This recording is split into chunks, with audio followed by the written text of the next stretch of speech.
Pag bumagsak ka, bangon. Pag bumagsak ka ulit, bangon.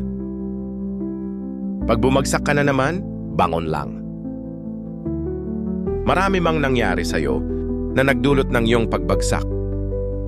Piliin mong bumangon. Dahil sa paulit-ulit mong pagbagsak, ay naging matatag ka na pala. May mga pagsubok na binigay si Lord na minsan hindi natin naiintindihan pero nagpapatatag sa atin sa bawat pagsubok na nalalampasan natin. Kagaya ng isang punong kahoy na pilit pinapatumba ng bagyo, sa pagtagal ng panahon mas lalong tumatatag kasi mas lumalalim ang ugat nito. Kaya sa'yo na ilang beses nang bumagsak at bumangon, tulad ng punong kahoy, ang mga pinagdadaanan mo ang magsisilbing ugat na siyang magpapatibay sa pundasyon mo sa paglipas ng panahon.